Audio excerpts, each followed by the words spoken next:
قرآن مجید کا 3 سپارہ، اور اس کے اندر اللہ تبارک و تعالی نے اپنے بندوں سے کیا کچھ بات ارشاد فرمائی ہے، اس کے ضمن میں ایک مختصر سا خلاصہ۔ پہلی آیہ کریمہ میں اللہ کریم نے اس بات کا اظہار فرمایا ہے کہ بندے سارے میرے ہی ہیں، لیکن جب میں فضل کرتا ہوں تو کسی کو کسی پر فضیلت عطا کر دیتا ہوں۔ ارشاد فرمایا تلک الرسل، یہ رسولوں کی جماعت ہے، فضلنا بعضهم علی بعض، پر ہم نے بعض کو بعض پر فضیلت عطا کر دی۔ پہلی آیت 3 سپارے کی، رسول ہونے میں، نبی ہونے میں سارے برابر ہیں، پر ہم نے بعض کو بعض پر فضیلت دے دی۔ فرمایا منہم من کلم اللہ ورفع بعضهم درجات۔ کیا خوبصورت انداز ہے، ارشاد فرمایا جا رہا ہے کہ ان میں سے کچھ ایسے ہیں جن سے اللہ نے کلام فرمایا ہے، اور بعض ایسے ہیں جنہیں اللہ نے درجوں میں اس سے بھی زیادہ بلندی عطا فرما دی۔ کوئی رہ فلک کو تیار گیا تے کوئی جا سدرات ہار گیا، ایک کالیاں زلفاں والا سی جڑا لنگر شاہ تو بھی پار گیا۔ انداز دیکھیے، فرمایا کچھ سے کلام کیا اور کچھ کو پھر میرے رب نے درجوں میں اور بلندی عطا فرما دی۔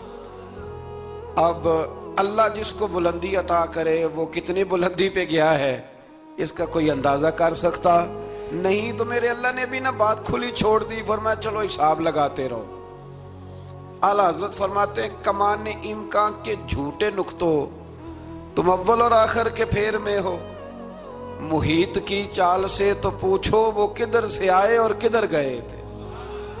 وہ تو بات بڑی دور نکل گئی، تم ابھی تک اس چکر میں ہو کہ کہاں سے آئے اور کہاں گئے۔ محمد سر وحدت ہے، کوئی رمز ان کی کیا جانے، شریعت میں تو بندے ہیں، حقیقت میں خدا جانے۔ اور نہ حلیمہ بھید کھلا ہے یہ، نہ مقام میں چونو چرا ہے یہ، تو خدا سے پوچھ وہ کون تھے، تیری عظمتیں جو بڑھا گئے۔ لباس آدمی پہنا تو جہان آدمی سمجھا، وہ مزمل بن کے آئے تھے تجلی بن کے نکلیں گے۔ تو پہلی آیت میں ہی اللہ تعالیٰ نے اپنے انبیاء کی اور اپنے محبوب کی عظمت کو بیان فرمایا ہے۔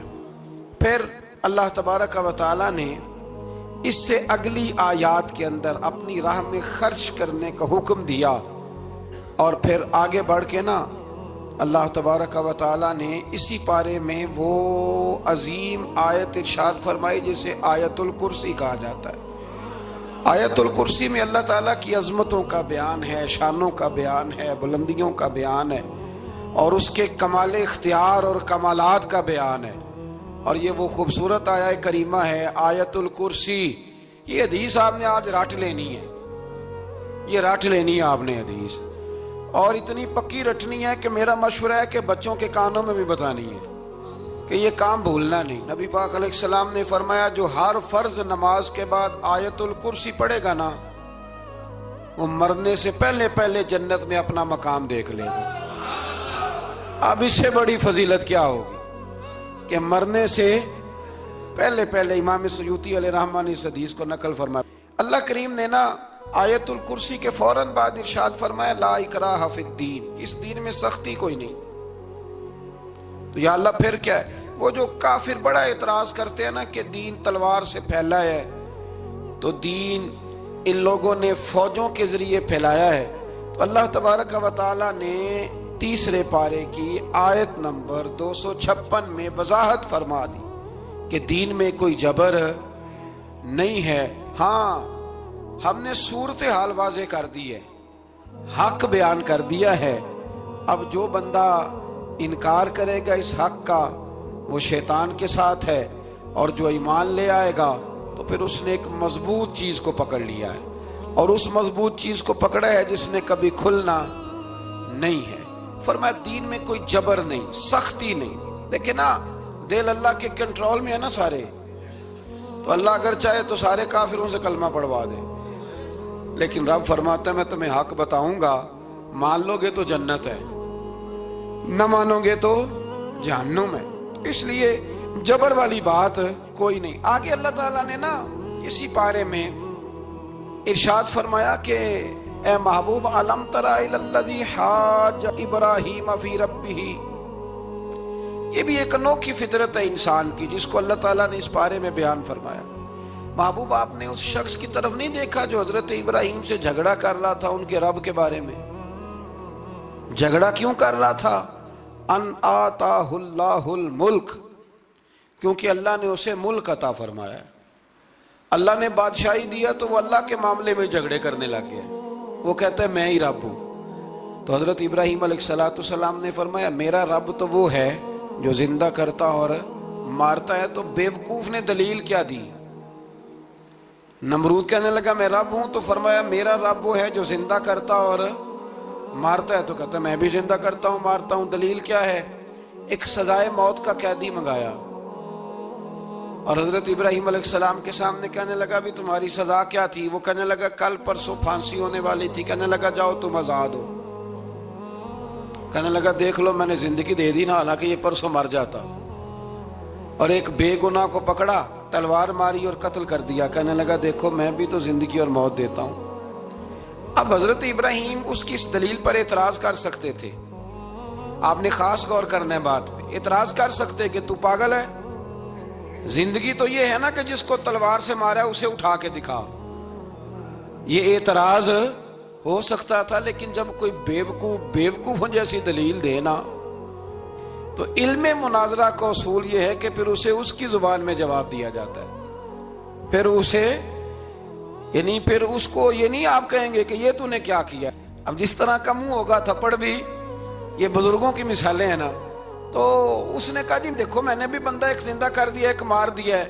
اب یہ اس کی بیوقوفوں جیسی دلیل تھی، لیکن چونکہ بندہ ہی بیوقوف تھا تو اس کی اس کو سمجھ نہیں آنی تھی، تو حضرت ابراہیم نے دلیل بدل لی اور آپ فرمانے لگے چلو پھر اگر یہی بات ہے تو میرا رب وہ ہے جو سورج کو مشرق سے نکالتا ہے اور مغرب میں غروب کرتا ہے۔ تو اگر رب ہے نا تو اس طرح کر فاتی بہا من المغرب، تو اسے مغرب سے نکال۔ چل یہ تو نے زندہ مردہ کر کے دکھا دیا نا، تو مغرب سے نکال۔ فبہت الذی کفر، تو کافر پریشان ہو گیا، اس لیے کہ وہاں سے نکال سکتا نہیں تھا۔ تو جب آپ کسی سے گفتگو کرتے ہیں نا تو الجھے نہیں، بات ایسی کریں جس کا کوئی جواب موجود نہ ہو۔ یہاں مفسرین نے ایک بڑی شاندار بات لکھی ہے۔ مفسرین کہتے ہیں کہ اگر وہ یہ کہہ دیتا نا یہاں پہ، کیونکہ بیوقوف تھا نا کہہ نہیں سکا، اگر کہہ دیتا نا کہ مشرق سے تو میں نکالتا ہوں، تو آپ اپنے رب سے کہیں وہ مغرب سے نکالے، تو مفسرین کہتے ہیں اگر حضرت ابراہیم فرما دیتے نا تو رب کریم نے سورج مغرب سے بھی نکال دینا تھا، لیکن فبہت الذی کفر، وہ یہیں پہ نہ رہ گیا۔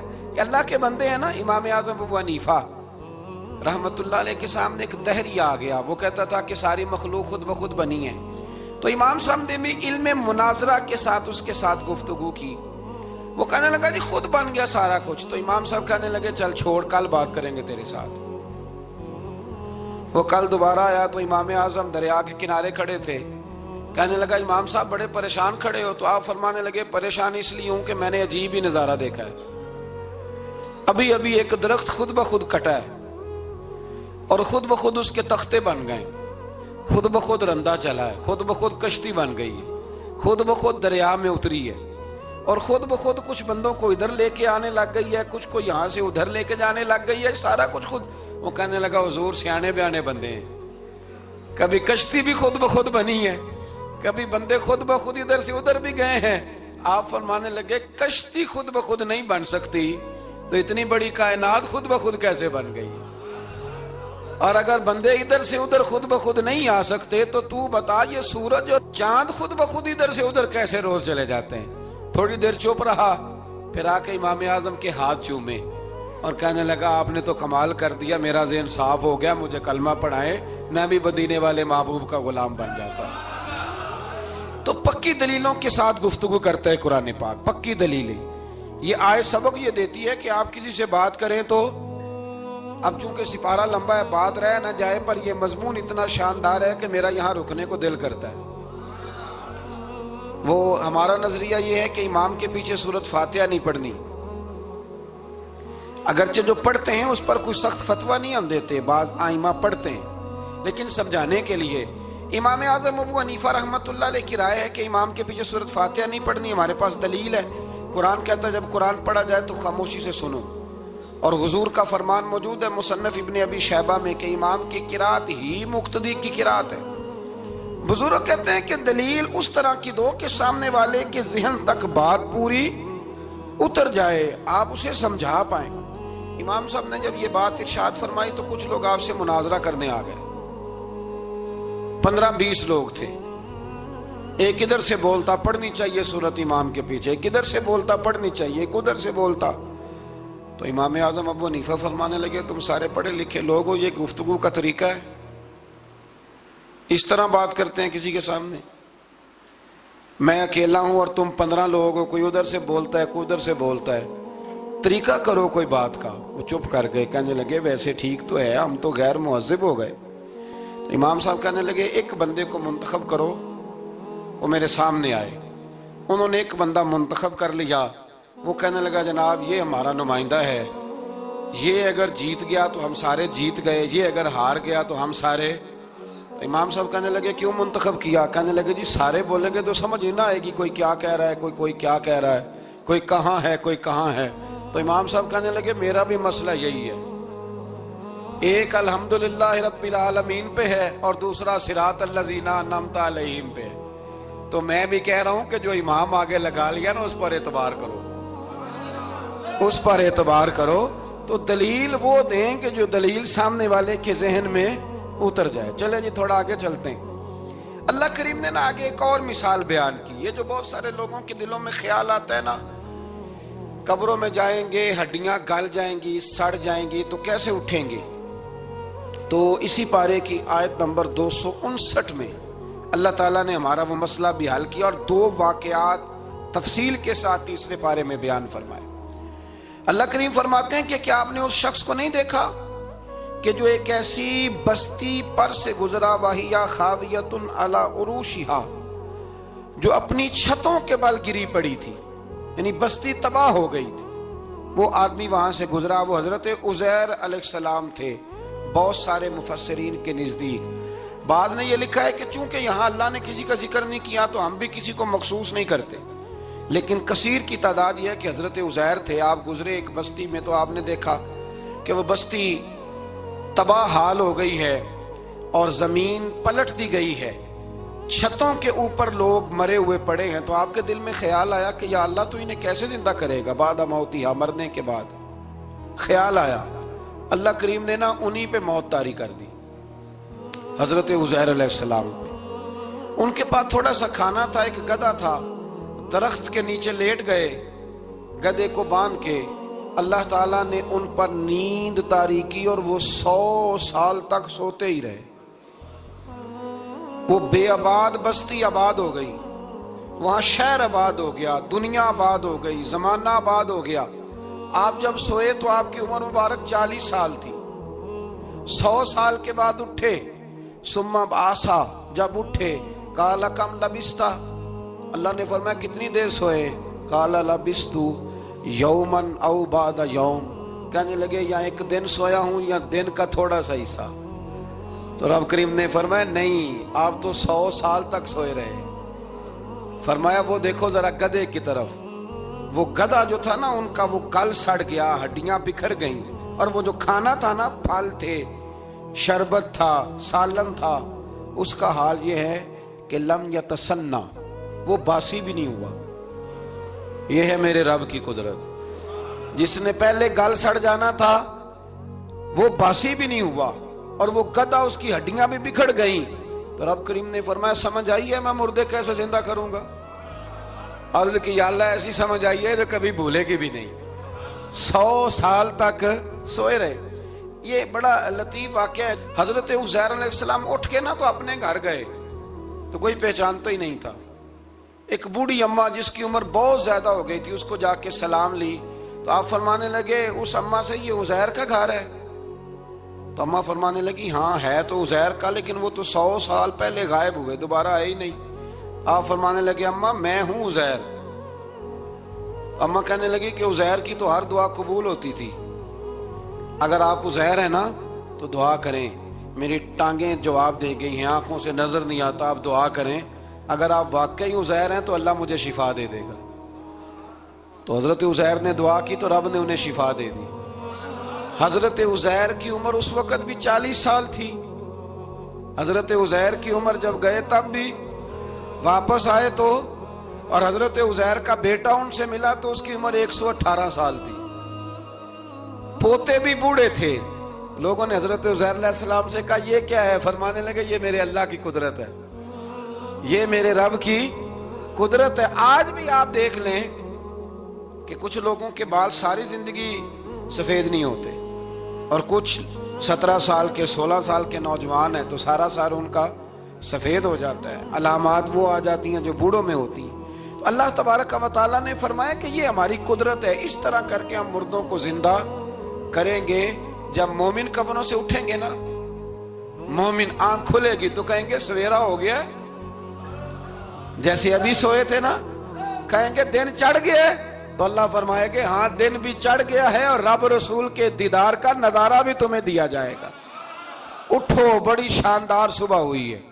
اور کافر جب اٹھے گا تو کہے گا اوہو اب میرے لیے کیا نئی سزا ہے۔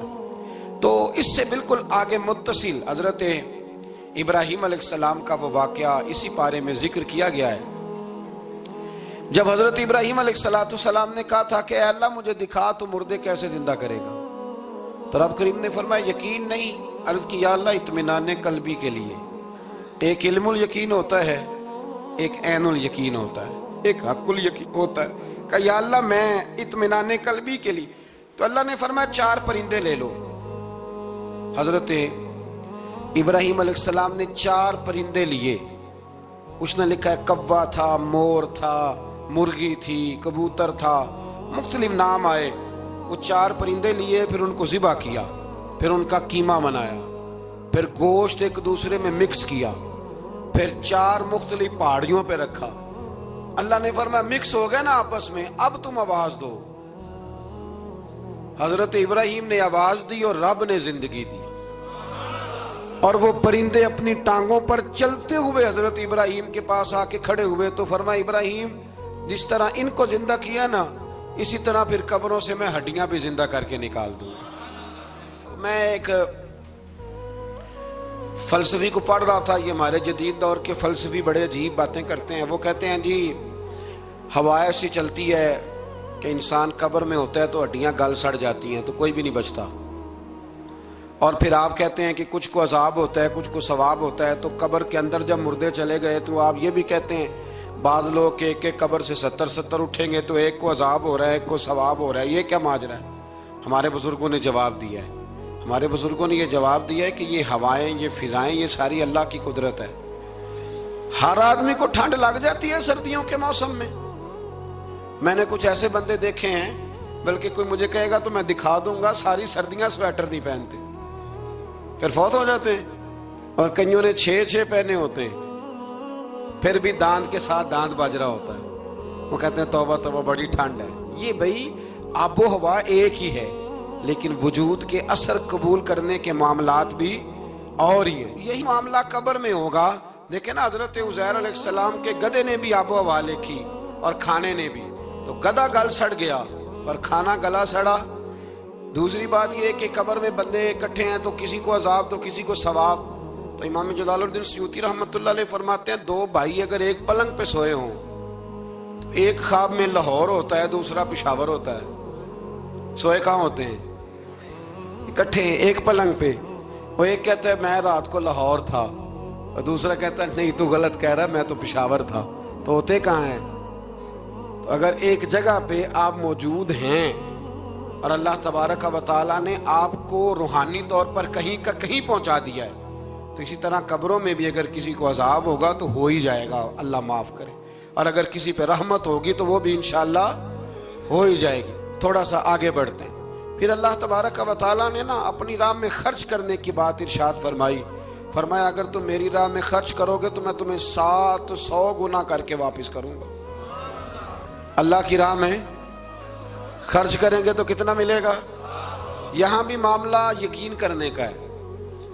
قوم کو یقین آ جانا کہ ڈبل ہو جائیں گے تو ساری قوم لٹ جاتی ہے. اگر اتنا یقین ہو جائے نا ڈبل ہو جائیں گے تو لٹ جاتی ہے.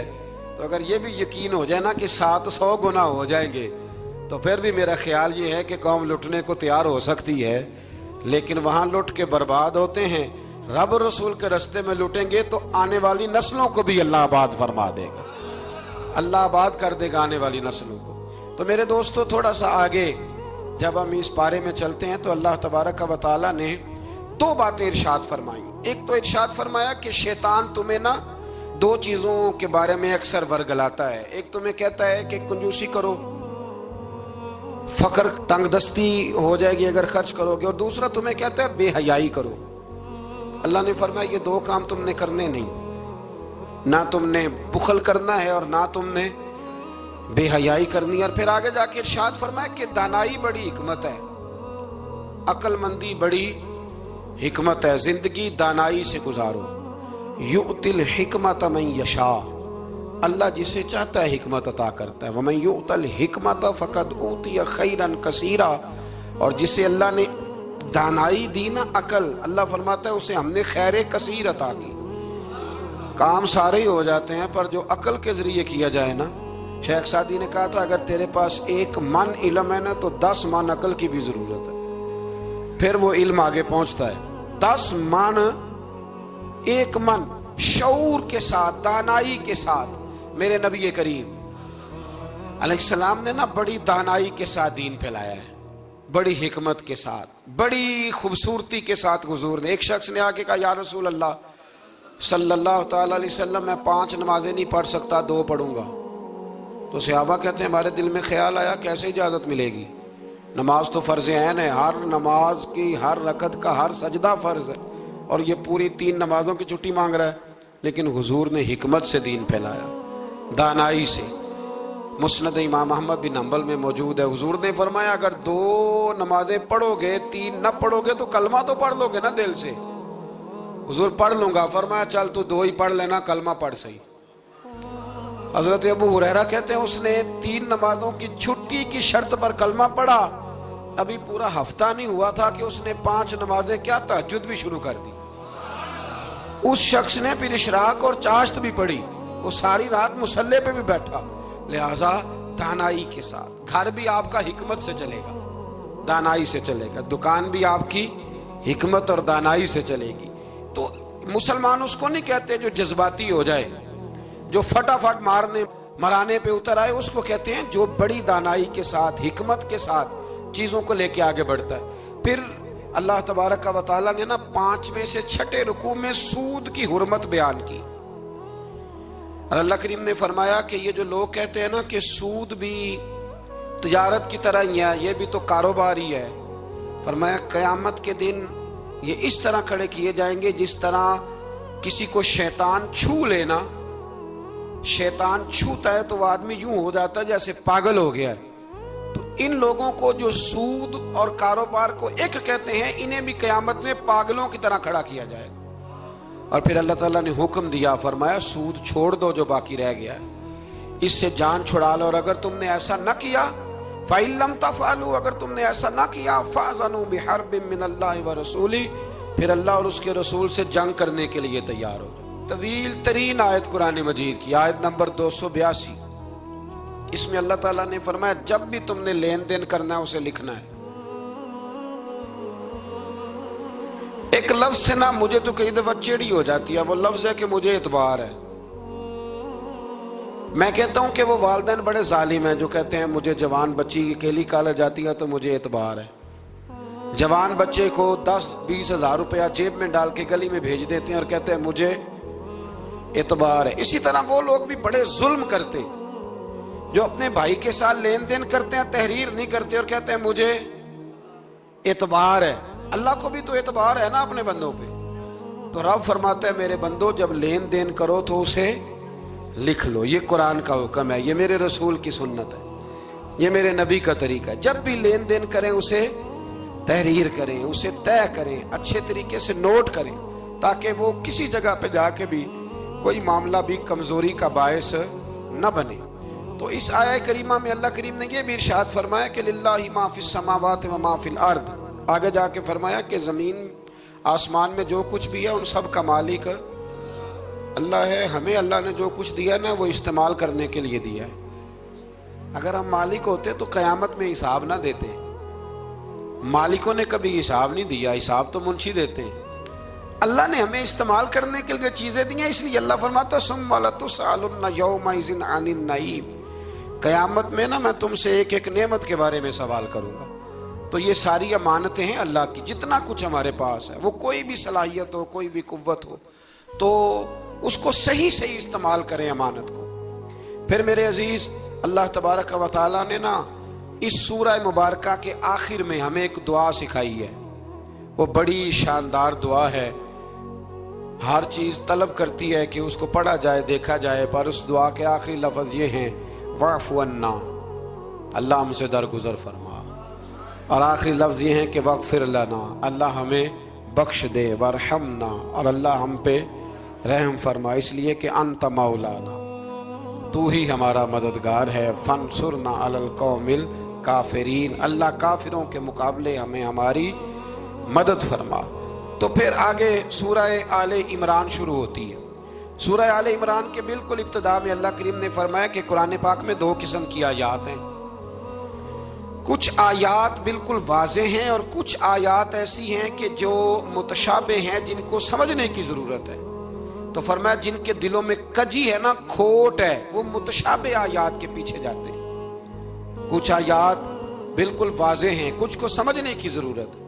تو دو لوگ قرآن پڑھ پڑھ کے فساد برپا کرتے ہیں، یہ وہ لوگ ہیں جو متشابہات کے پیچھے لگتے ہیں، واضح آیات کی طرف نہیں جاتے۔ ہمارے زمانے میں بھی ہم دیکھتے ہیں کہ قوم یہ جو واضح آیات ہیں ان پر عمل نہیں کرتی، بلکہ کچھ ایسی آیات، کچھ ایسی باتیں جن کو بڑی گہرائی سے سمجھنے کی ضرورت ہے وہ لے کے آ جاتی ہیں، کہتے ہیں یہ فلسفہ بیان کریں۔ تو میں کہا کرتا ہوں جو سیدھی سیدھی چیزیں ہیں پہلے ان پہ عمل کر لو نا۔ نمازیں 5 فرض ہیں، وہ پہلے پڑھو نا۔ ماں باپ کی خدمت فرض ہے، وہ کرو۔ حق سچ بولو، حلال روزی کھاؤ، جو ہے وہ دیانتداری کا مظاہرہ کرو، تو یہ کام کرو نا۔ پھر آگے فلسفے میں بھی چلے جائیں گے، پھر منطق کی باتیں بھی چھیڑ لیں گے۔ تو جو واضح چیزیں ان پر تو عمل کر لیں، وہ باریکیوں میں جانا، پہیلیاں جو ہے وہ بجھانا اور بڑی بڑی عجیب باتیں کرنا، ان سے نکلیں۔ اللہ تبارک و تعالی ہمیں سمجھنے کی توفیق عطا کرے۔ پھر اس سے آگے جا کے نا اللہ تبارک و تعالی نے اسی آیہ کریمہ کے اندر حضرت مریم کا ذکر فرمایا ہے۔ جناب مریم سلام اللہ علیہا اللہ تبارک و تعالی کی وہ پاک باز بندی ہے جن کی ماں نے منت مانگی تھی کہ اللہ اگر تو مجھے بچہ دے گا نا تو میں وہ تیرے رستے میں دے دوں گی۔ یہ حضرت عمران علیہ السلام کی صاحبزادیاں جناب مریم اللہ کی ولیاں ہیں۔ عورت نبی ہو سکتی، یہ کیا ہیں؟ اللہ کی ولیہ۔ تو حضرت مریم جب وہ بچہ پیدا ہوا ان کی ماں نے منت مانگی تھی۔ یہ قرآن مجید ہے، یہ 3 پارہ ہے، اور اس کی جو آیات ہیں وہ ہیں آیت نمبر 34-35۔ اس سے آگے جب آپ چلیں گے تو یہ سارا مضمون سورہ آل عمران میں آپ کو ملے گا۔